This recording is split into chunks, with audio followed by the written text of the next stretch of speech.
Hi guys! Welcome back to our channel. Andito kami ngayon sa St. Jacobs Farmers Market sa Waterloo, Waterloo Kitchener. Ayan, magagala-gala lang kami kasi nagkasabay yung off namin. So, sayang. And pag-usapan din natin kung ano yung mga naging preparations namin for co-op kasi kakatapos lang ng school namin, like yung actual classes. So co-op term naman. So share lang namin sa inyo kung ano yung mga naging preparation namin, pati yung mga preparation ng mga kaibigan namin, pati yung mga dapat na iwasan kasi sobrang stressful siya, sobrang pagka hindi mo siya pinlano ng maigi. Yes. Okay, bye, gala muna, bye bye.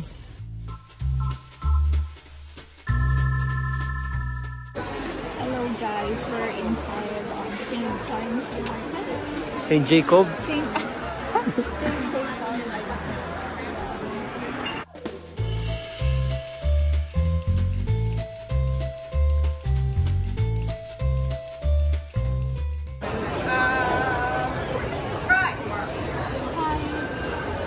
Hi guys.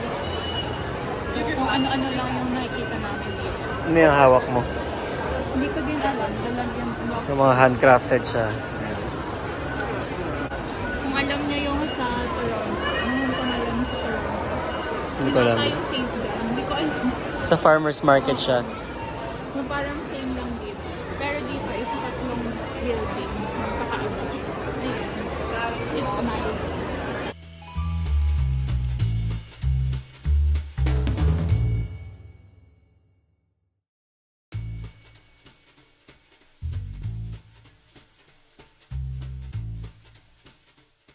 Hello! Yeah. We're back here in the car. Yeah, medyo maulan kasi. Ito. Yan. Yeah, ang hirap din gumala. Although, it's indoor. Pero kasi parang tatlong barn na tabi-tabi. So, you have to go outside and go back inside. And, ayun, sobrang rin. Okay din yung napuntahan namin, no? Yes, kung may kailangan kayo, especially yung pambahay, para sa house. Tapos yung market talaga siya. Feeling namin mura ang fruits and vegetables dito. Yeah. Kasi ang dami nilang binibili. Yung pinakatuwari, iba yung pupunta ka ng mall. Ito, puro handcraft, puro local goods. Yes. So, something new for us. It's good and it's nice. So, today, we are going to talk about our preparations for co-op. Co-op term, or mas alam natin siya as yung ship term or yung OJT. Oo, pag sa Pilipinas, OJT. Tapos dito is co-op yung term. So, ano na kami ngayon? Term 4, which is yung 4th term namin. Last term is for co-op. From May to August. Yeah. Yes. So, ano nga ba yung mga naging preparations namin or yung problems, yung mga naging challenges natin before securing your co-op job? So, to start with? Actually, mahirap makahanap ng co-op. Not everyone is giving co-op. So, yung sa akin, yung currently employed naman ako sa hotel. Then, yung co-op mo kasi kailangan nagmamatch sa program mo sa school. Which is, yung program namin is hotel management. So, technically, pwede na kami mag-co-op dun sa workplace namin. Hindi ka pwedeng mag-co-op lang kung san-san. Kung hotel and resort yung program mo, yung course mo, hindi ka pwedeng mag-OJT or mag-co-op sa retail stores. Hindi pwede yan. Kailangan talaga tugma. Oo.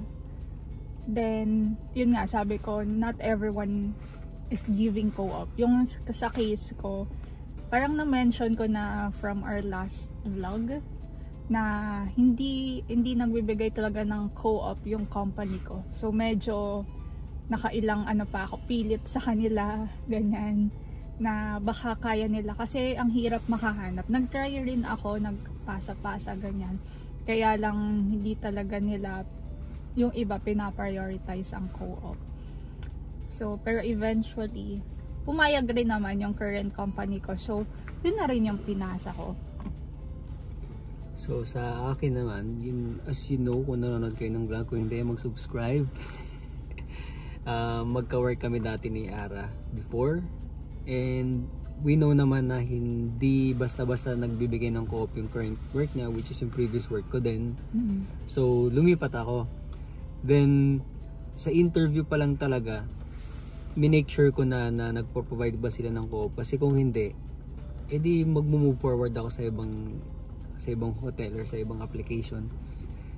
So thankfully naman, yung nakuha kong work ngayon, yung sa Hilton pa rin naman, sa hotel pa rin naman, is nagpo-provide sila ng co-op. So first day ko pa lang, alam ko nang magko-co-op ako doon. Yung first day ko pa lang ng paglipat. But nung lately lang, like siguro 2 weeks before the deadline ng pagpasa ng co-op, nagkaroon ng problema doon sa hotel ko.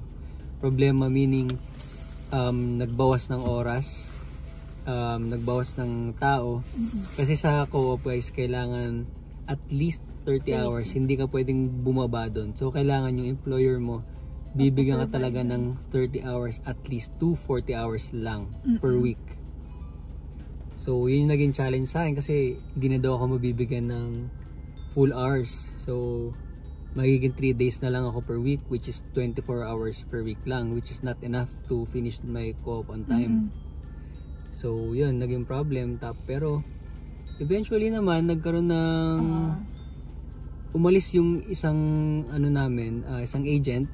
So na-secure ko na yung co-op ko. So lesson lang doon is, parang wag maging kampante agad. Kahit nasabihin pa ng company mo na, oh sure, madali lang yung co-op mo.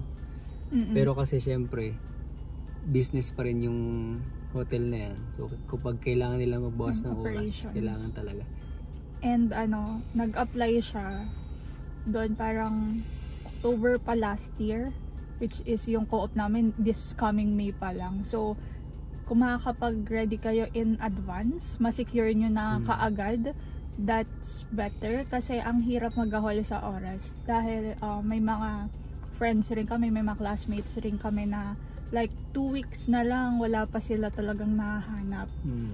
Ganon kahirap kasi especially winter season, between January to March or April. Kung doon ka palang maghahanap, talagang mahihirapan ka mag-secure ng hours. Yung work, medyo madali siyang hanapin sa totoo lang. Pero yung mag-secure ka ng hours, lalo sa hospitality industry na alam naman nating fluctuating yung oras.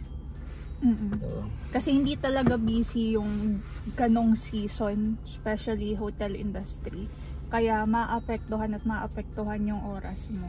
So, ayun yung mga naging problema namin. Yun lang, sinamaris namin para mabilis lang din. Siyempre, share lang namin. Based on our experience lang to. Kasi kung gusto nyo manood ng mga paano maghanap ng co-op, ano ba dapat ang gawin, marami namang videos dyan. So share lang namin yung experience namin. Pati yung sa mga friends namin din, kasi sila din nahirapan. Lalo may kaibigan ako na kawork ko, dapat ngayon kawork ko, pero nilay off siya after 2 weeks of being hired.